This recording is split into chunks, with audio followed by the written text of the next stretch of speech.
Starting a new job is always a mix of excitement and nerves. When I landed a summer job at a local carnival in downtown LA, I was just looking for some extra cash before my senior year of college started in the fall. The carnival was a typical setup with rides, games, and food stands, but its main attraction was the fun house, which doubled as a haunted house after dark. It was actually a solid structure that I think used to be some old guy's mansion or something. I was assigned to manage the fun house, which was a favorite among the carnival goers. It seemed simple enough. Guide the guests in, ensure they have a fun, safe time, and observe them leave. At first, everything seemed straightforward. But then I started noticing odd things. It started with small discrepancies. I'd count a dozen people entering, but only 11 would emerge. At first, I chalked it up to miscounting. After all, keeping track in the chaos of laughter and screams was no easy task. However, as the days passed, the numbers just didn't add up. 7 went in, 6 came out. 10 went in, 9 came out. Was I going crazy? Something was off, and I couldn't ignore it much longer. One particularly busy afternoon, a blonde girl caught my eye as she walked up to the funhouse. She was drop-dead gorgeous, and almost seemed out of place amidst the childlike atmosphere. She couldn't have been more than a few years older than me. I genuinely had to do a double take. I'm not a weird guy by any means, but I couldn't help but lock eyes with her for a few seconds. She smiled, handed me her ticket, and I directed her into the attraction. After she disappeared into the darkness, I went back to my duties. Time ticked by, and I watched attentively as people entered and exited, sometimes asking me questions and whatnot. Admittedly, I was paying a little more attention to the guests that night, as I wanted to see that girl as she left and maybe work up the courage to talk to her. Pretty soon, I started picking up on the fact that groups of people who had entered after her were beginning to emerge. A few more minutes passed, and I started getting worried. She should have been out by now. Compelled by a genuine concern, I decided to abandon my post for a few minutes and go looking for her. I stepped inside and locked the entrance door. I began investigating, navigating the dimly lit rooms and narrow corridors. I moved through the house until I came across something I hadn't noticed during my initial walkthroughs, a barely noticeable seam in the wall. I'm not really sure what I was expecting, but curiosity got the best of me. I pressed against the seam, and I heard a distinct click. I played around with it some more, and my jaw nearly hit the floor when I realized it was a hidden door. It swung open slowly, revealing a pitch-black hallway. I stood there in shock. What in the world was this doing here? I was definitely going to have a long conversation with my boss about this. I walked into the hallway with my phone's flashlight guiding the way. I didn't have much brain power to spend being nervous because I was still so shocked about the whole situation. I got to the end of the passage and found another door. I flung it open, and to my surprise, it was a concealed exit that led back to the carnival grounds. I breathed a sigh of relief as this discovery proved I wasn't going crazy. All those people I hadn't noticed leaving the attraction had probably stumbled across that secret door by accident and assumed it was the correct way to go. As I walked back the way I had came, I couldn't help but feel a little bummed out that I wasn't going to get the chance to talk to that girl. I'm not sure what came over me, but I decided to keep exploring the funhouse instead of returning to my post. I think a part of me just wanted a few extra minutes of this impromptu break I was taking. I walked through a couple more rooms, and that's when I noticed it. On one of the walls was another faint seam, identical to the first one I had seen. I again played with it until it clicked and swung open. I could immediately tell this one was very different. The putrid smell was the first thing I noticed. More concerning, though, was the fact that there was no corridor in this one, but a ladder that led downwards. I was more confused than anything. This door was on the ground floor, and I was told specifically that this place didn't have a basement. I debated climbing down, but I just felt awful about the prospect that the girl might be down there.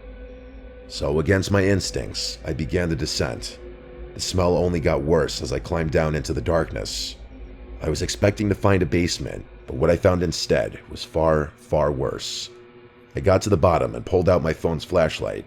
I was frozen in shock. I was literally standing in a tunnel that extended into the darkness. There was literally no way that this was part of the house above. The rational part of my brain screamed to turn back, to forget about it, but the mystery was too compelling. I ventured further, being careful not to make any noise. The walls were damp, and the tunnel was completely silent. As I explored, my flashlight beam fell on something unexpected. A white, glittery purse was sitting in the middle of the corridor. I picked it up, turning it over in my hands. It looked familiar, and then it hit me. It was that girl's purse. I was sure of it. I started to panic. Was she really down here? I doubted there was any way a rational person could find this tunnel and not turn around, but the proof was literally in my hands. My mind started racing. Was she hurt? Lost? And then a more terrifying thought hit me. Was she alone? I didn't feel safe anymore, but I was in too deep. Violating every survival instinct I had, I yelled out into the tunnel for that girl. I waited. Nothing. I was just about to shout again when I heard the sound of rapid footsteps echoing through the tunnels. My first instinct was to run. I had every reason to believe whoever was running toward me was hostile. I turned around and bolted back to the ladder. I got halfway up and slipped, falling back to the bottom. The footsteps were basically right on top of me now. I knew I was done for. I braced myself for a fight, and then a voice rang out. A girl's voice. Her voice. She gasped, "Help me," clutching her side as if in pain. I yelled at her to climb up, but she insisted that I follow her back into the darkness for some reason. I told her there was no chance I was doing that, and basically forced her up the ladder. We got to the top, and I slammed the door shut. I asked her how in the world she ended up down there, and she couldn't really give me a straight answer. She kept saying she didn't really remember how it happened, just that she suddenly realized she was underground. She said she started hearing things moving in the dark, and that there were voices calling to her. I didn't know how to process this. I asked her if someone had guided her down there, and she said she didn't remember. The weirdest thing about her story was that she was looking at me with this blank stare that genuinely freaked me out. I basically interrogated her about why she told me to stay down there, but she didn't answer. I had had enough. I wanted to get as far away from this person as possible. I called the police, but she opted to leave the funhouse before they got there. I never saw her again. The police investigated, and what they found was actually insane. Apparently, this house had been some sort of safe house during Prohibition in the 1920s. As such, it had a bunch of secret passageways that led to a section of the underground Prohibition tunnels that hadn't been discovered. The owner claimed he had no idea about the house's history, but I was skeptical. I quit my job and got as far away from there as possible. I still have so many questions. Did the owner know about this? Was that girl almost kidnapped? Had someone knocked her out and took her down there or something? Was she part of the whole thing? I feel like there's a number of explanations for what happened to me, but all of them are equally terrifying.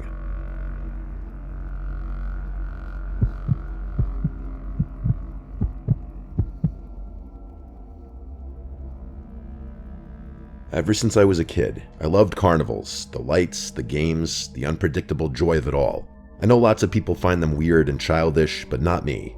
Growing up in a small town in Indiana, it's not like there was a whole bunch to do, so whenever the carnivals would roll through town, you best believe I was spending as much time there as I possibly could. It's been over 20 years, and I still enjoy the atmosphere of a local carnival, despite what I'm about to tell you. I think my love for carnivals is something I'll never lose. I was like 10 or 11 when this happened, and I was a kind of nerdy kid growing up.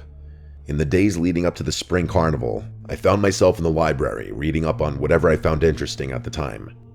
For whatever reason, I wound up in the history section. I remember the books being literally caked in layers of dust. That's how long it had been since they were even touched. I was flipping through a book on the history of our town when a small, faded slip of paper fell out from between the pages. Confused, I leaned down to pick it up. To my pleasant surprise, it was a ticket for our local spring carnival, dated over 15 years ago. The odds of something like that happening had to be extremely low. I was ecstatic. This ticket would make a great addition to my miscellaneous collection back home. What was even cooler, though, was the fact that the date on the ticket was just 2 days away, when the carnival would certainly be in town. As I predicted, the carnival cruised into town the next morning, so I figured why not use the old ticket, just for laughs to see what the booth attendant would say. I wanted to get it punched anyway. The next evening, I headed to the carnival with the ticket safely tucked away in my pocket. As I approached the entrance, the carnival seemed just as lively as ever, the air filled with the scent of cotton candy and popcorn. I pulled out the ticket at the gate, handing it over to the guy at the booth. His face changed the moment he saw it. He went pale, his eyes widening slightly before he masked his reaction with a forced smile. It was honestly a little creepy. Enjoy your evening," he stammered, handing me back the ticket without punching it. I was so weirded out by his reaction that I forgot to ask him to punch it. I shrugged it off though, thinking maybe he was just new and confused about the old design of the ticket. I wandered around, played some games, and enjoyed a funnel cake.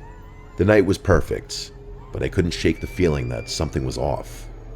I felt eyes on me, observing. Maybe it was just paranoia. I tried to ignore it at first, but I kept noticing the Carnival employees giving me weird looks. After a while, I got fed up and decided to ask one of the older game operators about it. I found a kind-looking elderly man running the ring toss booth. I showed him the ticket, and unlike the booth guy, he didn't even try to hide his shock. He glanced around nervously before leaning closer. "Young man, where did you get this?" he asked. After telling him where I found it, I started feeling uneasy about the whole situation. Maybe I should have just kept the ticket at home. "You found something you weren't meant to find," the old man started, his voice dropping to a whisper. "This ticket, it's part of a story that the folks around here don't talk about much. About 15 years ago, something terrible happened during the carnival, right here in this town." He paused as if weighing whether to continue. "There was a young worker, name of Ryan, nice kid. Everybody liked him. He was responsible for one of the rides, I can't remember which. One night he just disappeared, vanished without a trace. The police found his wallet, but there was nothing in it except a ticket that looked an awful lot like this one," he said, gesturing towards my hands. The atmosphere around us seemed to drop a few degrees. He continued. "They searched everywhere, even drained the local pond, but no sign of him. After that, strange things started happening every time the carnival stopped here. Accidents, things going missing, odd sightings. People said it was Ryan trying to come back, or something worse that took him. I could feel a chill running down my spine, but a part of me was skeptical. And you believe that?" I asked. The old man shrugged. "I've seen enough to keep an open mind, but the point is, the ticket you found might stir things up. It's best you get rid of it, leave it here." He then motioned for me to give it to him, but I was reluctant. I looked down at it, reading it over again as if there was some kind of secret I was missing. How could a ticket be the cause of all of that? I questioned, still not fully buying it. The look in his eye got darker. His tone switched, almost as if he were angry. He told me to give it here, almost in a growl. I considered it, but concluded that some stupid story wasn't worth giving up such a cool souvenir. I told him no, and he actually sprung up with a quickness that startled me. He reached for the ticket, his fingers grazing my hand. I jerked back instinctively, clutching the ticket tighter. The old man's expression morphed into something desperate, almost predatory. "You don't understand," he hissed, his eyes darting around as if expecting something or someone to emerge from the shadows. I backed away towards the tent's exit, my heart pounding. "I think I should go," I stammered, turning to lose myself in the crowd. Behind me, I could hear his calls, a mix of pleading and warning. I didn't care what he was saying, though. I let the bustling crowd around me drown his voice out. My mind was racing, not even about the ticket, but more so his aggressive reaction. The joy of the carnival had been spoiled. I left earlier than planned, the ticket burning a hole in my pocket. Over the next few days, my luck seemed to turn sharply. I missed catching the school bus, scraped my knee pretty bad in a bike accident, and worst of all, my best friend accused me of stealing his favorite baseball card, something I would never do. Things got worse than that, though. I remember coming home one night to my mother in tears after losing her job. My brother broke his leg skateboarding the next week, and our beloved family pet, Bean, also passed away a few days after that. It was like a dark cloud had settled over me since that night at the carnival. I couldn't help but remember the old man's warning about the ticket stirring things up. It seemed ridiculous, but then again, so was the string of bad luck that followed me. My dad laughed when I told him about my theory. He told me that there was no such thing as ghosts, and that I shouldn't be so superstitious. One rainy afternoon after school, after a particularly tough day where I had forgotten my lunch and had to go hungry, I pulled the ticket out. I stared at it, this small piece of paper that had brought nothing but trouble. Feeling a mix of anger and fear, I decided I had had enough. I grabbed my raincoat and boots and trudged out to the creek that ran behind our house. My heart felt like it was pounding out of my chest as the rain soaked through my hair. Standing at the creek's edge, I took one last look at the ticket before tearing it into tiny pieces and watching them get swept up by the current. It's just a piece of paper, I thought. Things started to look up after that. My friend found his baseball card and apologized to me, and we became friends again. I didn't miss the bus a single time that school year. My mom got a better job in the next couple of days. Whether it was all coincidence or that ticket really was cursed, I couldn't say. But one thing was for sure. I learned to be more careful about what I picked up and brought home. I don't believe in the supernatural, even after all this stuff happened to me. My parents like telling me that I imagined everything because I was so young.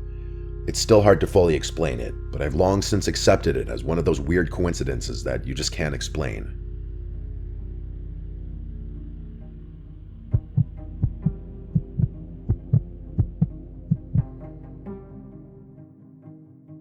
I hate carnivals.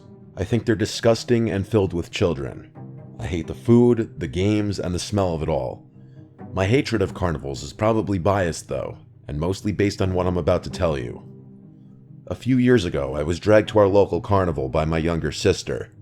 I obviously wasn't going to be rude and not go, but I wasn't looking forward to it. After a while, my sister got bored and wanted to leave, so I called my mom to pick us up. I actually opted not to go with them, as I was in the midst of a fight with my dad and didn't want to go back home until he was asleep. I told my mom I'd walk home later, so she picked up my sister and left. The carnival was honestly a little pathetic. There were far fewer people there that night than I remember there being in previous years, and everyone looked miserable. I figured I might as well walk around a little to try and get my money's worth. After all, I had paid for a ticket out of my own pocket. I decided to step into the funhouse, as I figured that would at least be a little cool. I was expecting there to be a ton of people in there, but it was completely empty. There was literally not a single other person in there as far as I could tell. I had never been inside a funhouse alone before. People don't realize how important the laughter and talking is to the atmosphere. Without it, you're basically just standing there in silence, surrounded by a bunch of weird mirrors. It was honestly a little creepy. I shrugged my shoulders and figured I might as well walk through it. Admittedly, I did get a pretty good laugh out of the distorted mirrors. I think I was like halfway through when I noticed something odd. In one of the reflections to my left, there was a head that seemed to be peering at me. I only saw it for a split second, but it was a bald guy with really sunken eyes. I whipped around but didn't see anyone. To be completely honest, I had no idea where he had even been standing since there were mirrors all over the place. He could have literally been anywhere. I thought it was especially creepy since I didn't hear the funhouse entrance open. He either snuck in behind me, or he had already been inside. I kept walking, going a little more quickly now. And then, I saw him again, out of the corner of my eye. He had this deranged smile this time. It was the exact same face, I was positive. I tried to figure out where he was standing, but the reflections were too confusing. I yelled for him to get lost, but got no response. I wasn't sure what I was expecting. I picked up the pace again, but it was difficult trying to navigate this maze of mirrors, and I kept hitting dead ends. I started sweating, constantly looking over my shoulder every few seconds.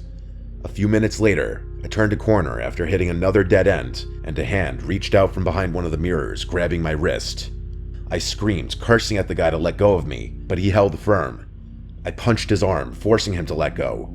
I fell to the ground in the fray, and saw the creepster in his full form. He was wearing all gray, had a bit of a gut, and a tired, sunken face. I jumped to my feet before he could reach for me again and sprinted back the way I came.